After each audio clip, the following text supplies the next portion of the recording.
Hello everyone, I'm Valeda Harris, Chair of the Women's Basketball Rules Committee, and I wanted to extend my welcome to you as we begin preparation for the 2022-23 season that promises to be one of the best ever. To our officials and all of those involved in the Rules Committee, we ask for your continued diligence and partnership as we make our great game even better. The video you're about to watch is intended to educate officials, coaches, and other stakeholders so that we are all prepared and working together during the upcoming season. Best of luck to each of you, and if we can ever be of assistance, please let us know. Thank you. Hello, I'm Jon Levinson, Secretary Rules Editor for the NCAA Women's Basketball Rules Committee. Welcome to the 2022-2023 basketball season. While this is not a rule change year, there are two interpretations that have been modified by the committee.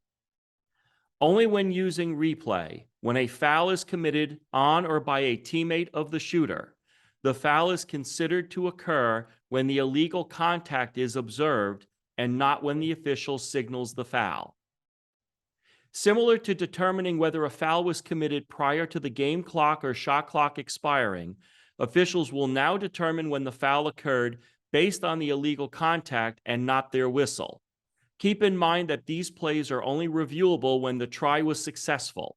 Officials may use replay of their own volition only within the last 2 minutes of the game, while coaches may appeal these plays at any time during the game.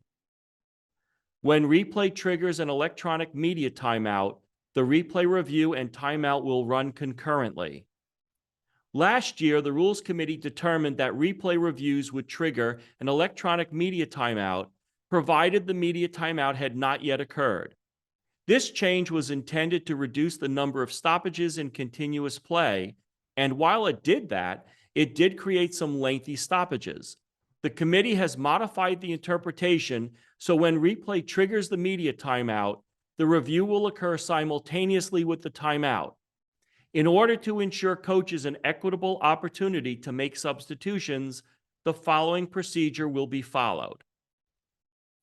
When the replay review is completed before the end of the media timeout, substitutes must report before the first horn 15 seconds before the end of the timeout.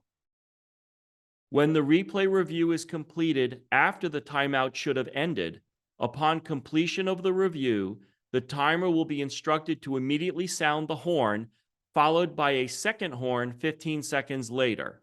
Substitutes must report before the second horn.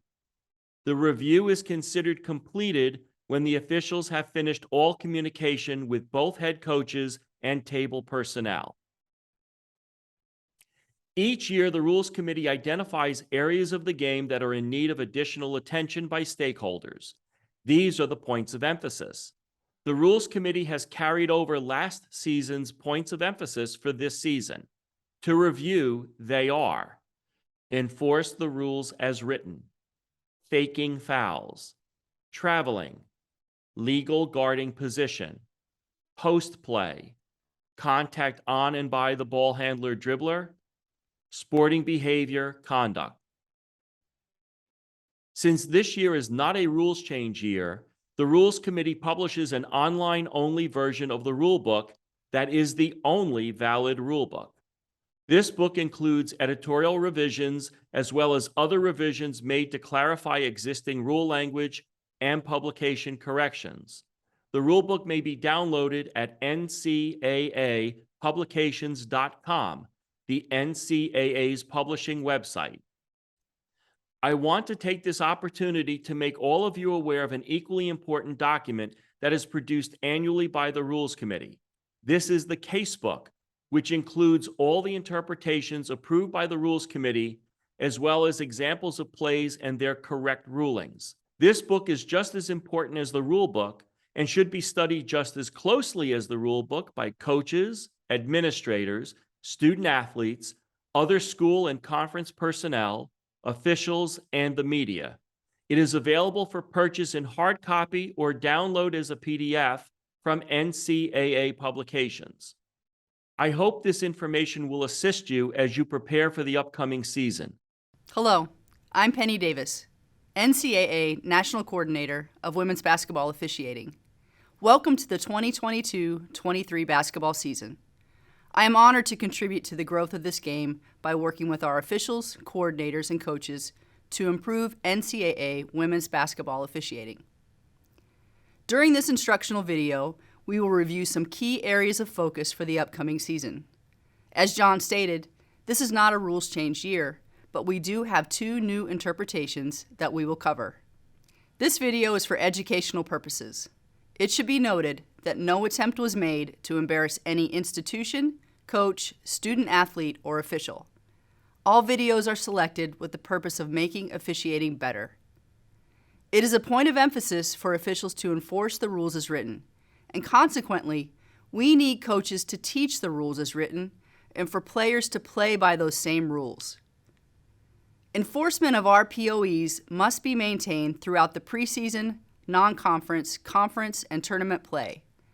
All stakeholders want to have the same play officiated the same way, no matter what conference, geographic region, or time of the season the game occurs.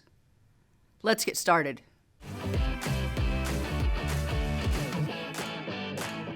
The guarding rule has often been misunderstood, making it a continued point of emphasis.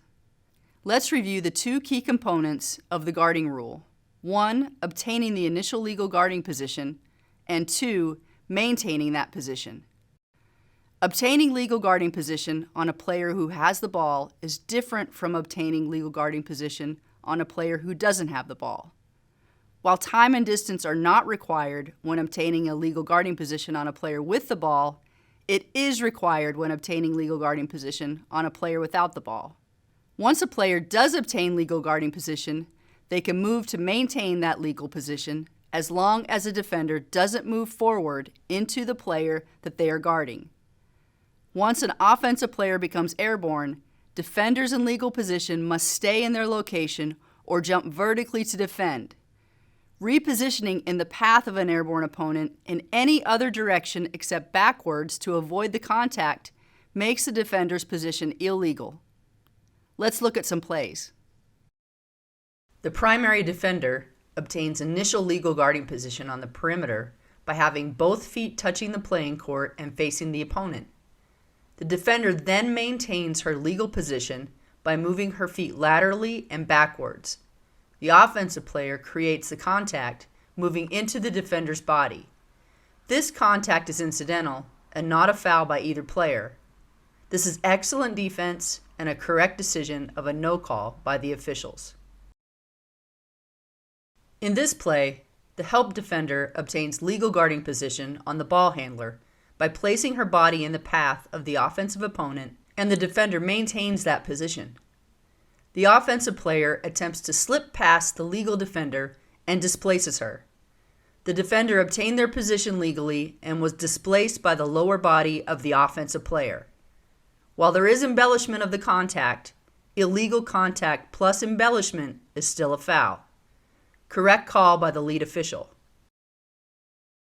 The defender on this 2-on-1 fast break initially obtains legal guarding position on the ball handler dribbler, and when the ball is passed, the defender then adjusts to defend the second offensive player.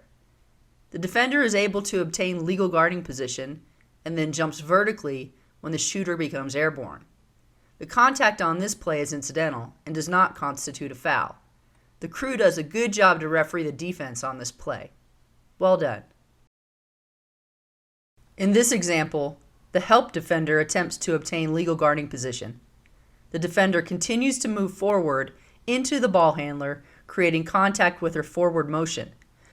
The defender does not obtain legal position and fouls first with her body and then follows with illegal contact, hitting the shooter on the forearm. The lead official shows good concentration to referee the defense and correctly calls the blocking foul. This example shows more legal defense on a drive into the lane. The defender obtains legal position before the dribble begins and maintains legal position without moving towards the offensive player. The defender does not keep her arms vertical on this play, but there is no illegal contact. Excellent decision by the officiating crew on this play. This is an example of a player attempting to obtain legal guarding position on a player without the ball. In this situation, time and distance are required. The defender in this example does not provide either and attempts to draw a foul on the moving offensive player. This is a defensive foul, as the offensive player was delayed in reaching her desired position. Here's an example of a defender obtaining legal position on a player without the ball. The defender does allow time and distance for the opponent to avoid contact. The offensive player takes 2 additional steps and then contacts the defender. This is an offensive foul. The lead official does an excellent job of officiating the competitive matchup in transition and is able to determine the defense was legal and correctly calls the charging foul on the offensive post player.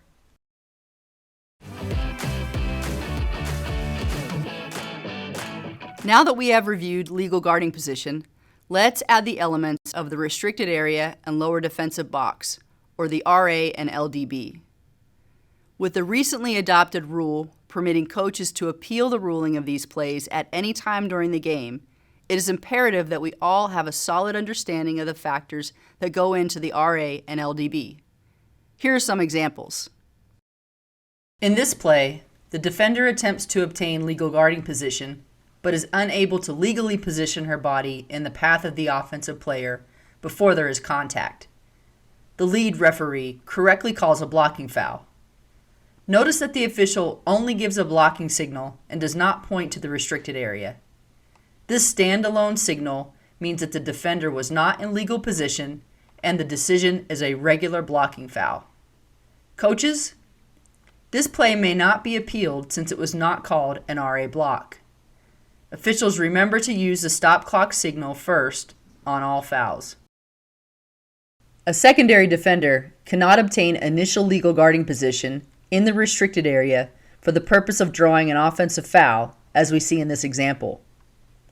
The lead official demonstrates the proper signals in stopping the clock with a fist up first, then the blocking signal, followed by a point to the restricted area.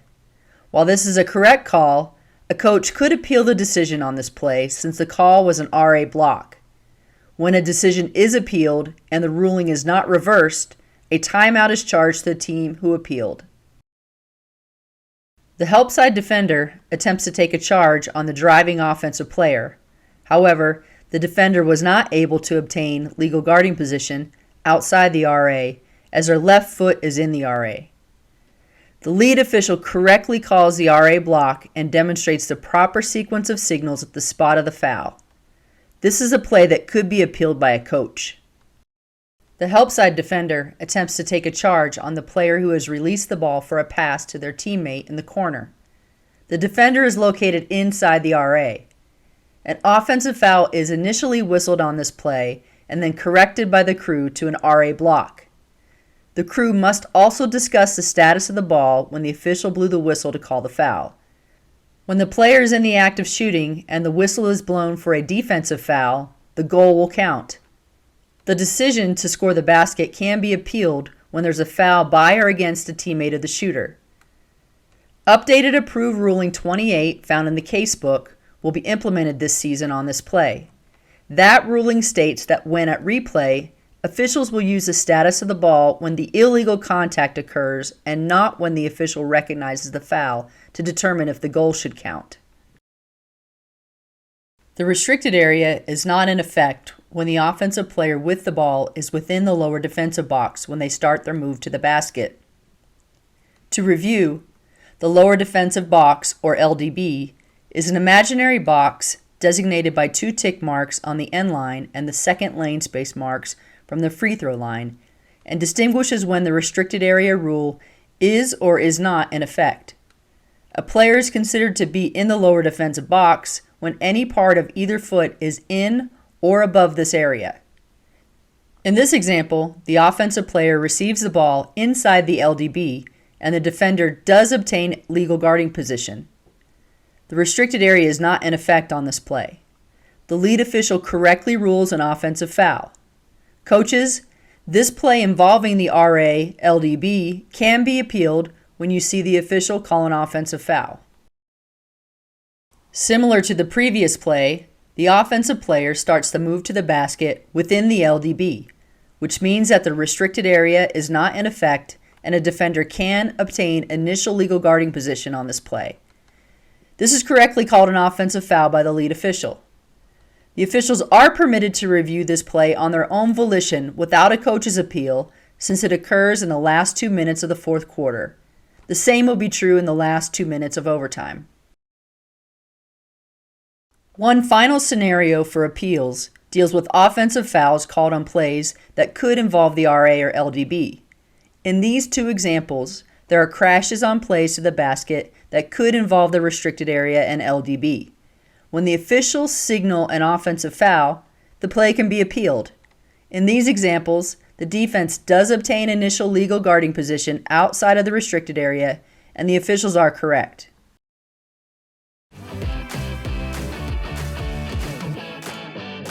Screening tactics are a big part of women's basketball, and this POE needs closer attention this season, as there is room to improve in this area of the game. A screen is a legal action by any player, with or without the ball, which, without causing contact, delays or prevents an opponent from reaching a desired position. A screener must maintain a normal stance with the inside of the feet not wider than shoulder width apart. If a player is engaged in illegal screening tactics and there is no contact with the opponent, no foul has occurred. The new interpretation, AR-28, impacts the decision criteria when reviewing to see if a goal should count when there's an off-ball foul. Previously, the goal was counted or disallowed based upon when an off-ball foul was recognized by the official. Now, that decision will be based upon the time the illegal contact occurred when reviewing at replay. This is an example of a legal screen in transition. The on-ball defender is given ample opportunity to stop or change directions to avoid the contact. While there is significant contact on this play, it does not constitute a foul. The player was screened legally, and the screener was not hindered from being able to resume normal play from this contact. The correct decision on this play is incidental contact and a no call. Here's another example of a legal screen set in transition. In this case, the screener is hindered by the contact as the opponent pushes through the screen and displaces the screener. The trail official does an excellent job to continue to watch this play after the ball has been passed up the court. The screen is set, allowing the opponent ample opportunity to stop or change direction. Correct call. Players may attempt to make cuts within an offensive scheme that includes contacting a defender. When these cuts also make contact with moving opponents, they are fouls for illegal screens, as there is contact and they cause a delay. Players may attempt to disguise their efforts and claim incidental contact, but the end result is still a foul for an illegal screen. Screens set on moving opponents outside their visual field also require allowing the opponent the opportunity to stop or change direction. When there is contact and the player is delayed, as in this example, a foul for an illegal screen has occurred. This screen is set, allowing ample space for the opponent to stop or change direction.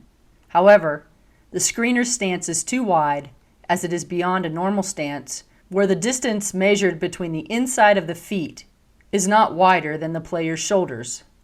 When the opponent makes contact with the leg of the screener, who is too wide, it's an illegal screen. Had the contact been with the torso of the screener, the screen would have been legal. This is a correct call. When a player is being screened and they attempt to go over or behind the screen, movement by the screener that creates contact and delays the opponent is a foul.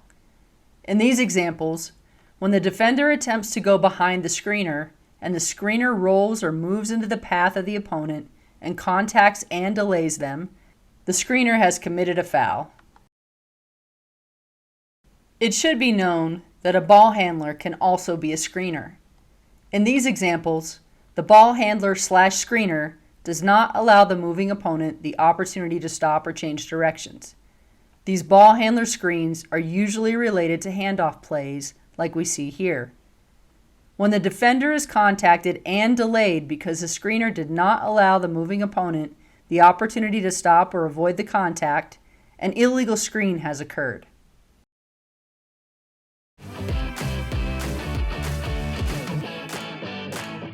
Our post-play guidelines are designed to prevent players from gaining an unfair advantage in the lane. While we know there is going to be contact between offensive and defensive post players in the lane, we want to make sure that contact does not rise to the level of rough play. The guidelines for what is legal and what is illegal in post play are outlined in Appendix 3 of the rulebook. Let's look at some post play examples. As a reminder, a post player is defined as any offensive or defensive player in the lane area with or without the ball with their back to the basket. The lane area includes the 3-second lane and approximately 3 feet just outside the lane. An offensive post player becomes a ball handler when, while in the lane area, they turn and face the basket with the ball or completely move outside the lane area with the ball. Before the offensive post player has control of the ball, it is legal for a defensive player to place 1 or 2 body parts, hands or arm bars, on the offensive post player, provided no holding, displacing, or illegal contact occurs. While the offensive post player with their back to the basket is in control of the ball, the defensive post player may place a forearm away from the body or one hand with a bend in the elbow on the offensive player. Once a player has legally obtained their position as a defender on an offensive post player, they can neither displace their opponent nor be displaced from that position. This is a correct call for displacing the legal defender. An offensive player's status can change based upon where they are located on the court. Ball handlers can become post players and vice versa. In this example, the ball handler dribbler enters the lane area and turns so their back is facing the basket, changing their status to become a post player. The rules to defend a post player are different than defending a ball handler. When guarding a post player, the defender is permitted to place a hand or extended forearm with a bend in the elbow on the back of the defender. No foul should be called on this play, as the defender's contact with the hand or forearm on the back of the opponent is legal in this case. 3 seconds in the lane is a violation that must be ruled on the offensive post players. If this violation is not called, the offensive team gains an unfair advantage and increases physicality. A few parameters that are misunderstood about 3 seconds. It only applies when a team has control of the ball in their front court. The count is suspended when a shot is released, including one that has been blocked. During a throw-in, when the ball is out of bounds, there may be no 3 seconds. A player who has been in the lane for less than 3 seconds and then receives the ball is permitted to dribble or move in immediately to try for a goal. Lastly, the violation, although named 3 seconds, is for being in the lane for more than 3 consecutive seconds. Officials, please remember to use the stop clock signal first when calling 3-second violations. Offensive post players often try and get closer to the basket for their shot attempts. When an offensive player backs down and displaces a legally established defender, it's a foul. Officials must judge if the contact by the offensive player created the displacement or if the defense is faking being fouled. In these examples, there is both illegal contact and some embellishment from the defenders. When offensive players take a path directly through the defender or extend their arm or elbow when driving to create space to get their shot off, it is a foul. Illegal contact plus embellishment is a foul. This example highlights the importance to observe the initial setup of the posts as a play transitions to the front court. This initial meet and greet, where the offensive player displaces the legally established defender, is an offensive foul. Get the first foul and prevent retaliation by the defender. Blue number 35 initially defends her opponent legally and holds her position when her opponent attempts to move towards the lane. When the defender uses her hands and arms to impede the opponent, a holding foul has occurred. The offensive player's freedom of movement is interfered with at this time, and that is when the foul was called by the lead official. The lead official observed this interaction and allowed the play to develop until a foul occurred and then blew the whistle. This is an excellent example of the officiating guideline to observe the entire play, especially when responsible for off-ball coverage. Well done.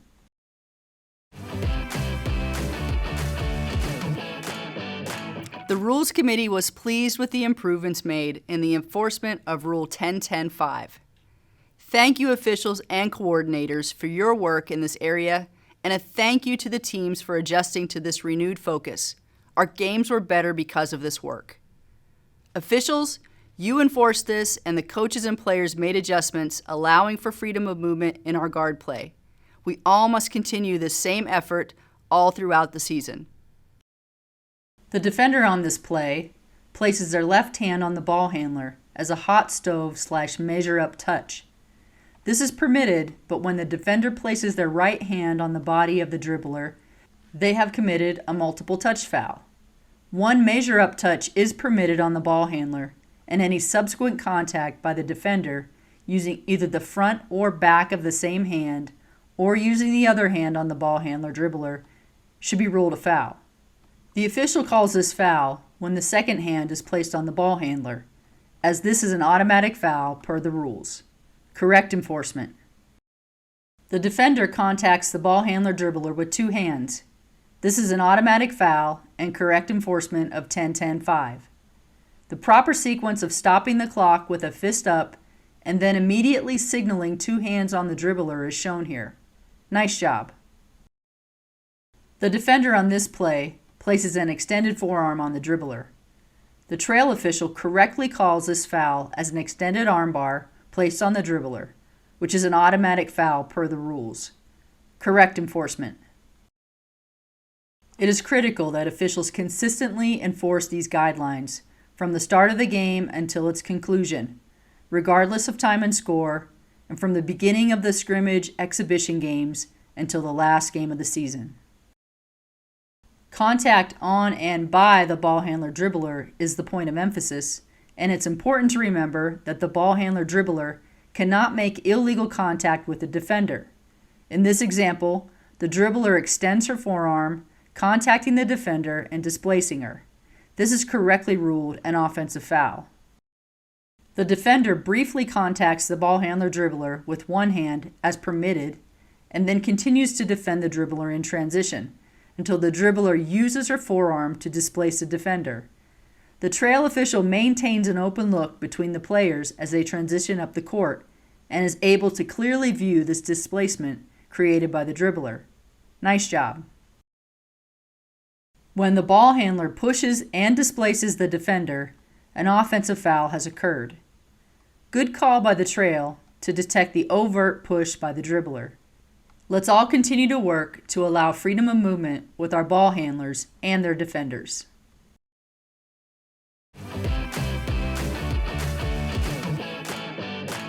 There continues to be concern for players faking being fouled. Deceptive tactics to try and fool the referee into calling a foul when a player has faked a foul are disruptive to the game.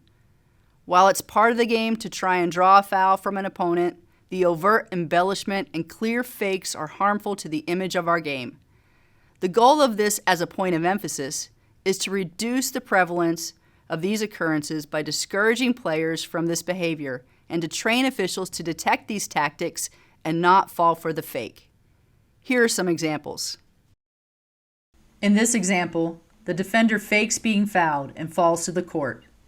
Her position on the court is not a legal position, and when their opponent trips on them, it's a foul. This play demonstrates why faking being fouled has no place in our game. The official correctly calls a blocking foul in this play, as the contact was illegal and caused the player to trip. It's common to see faking and embellishment during potential block charge plays.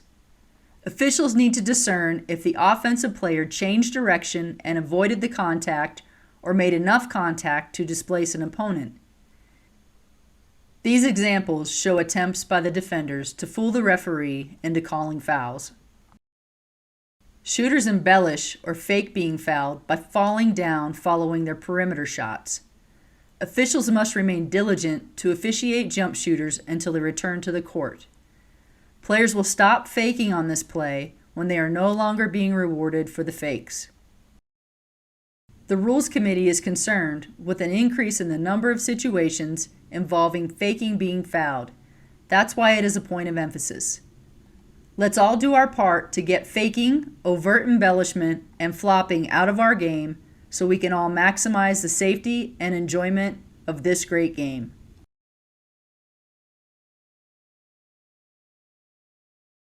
I hope you have found this information helpful as you prepare for the upcoming season.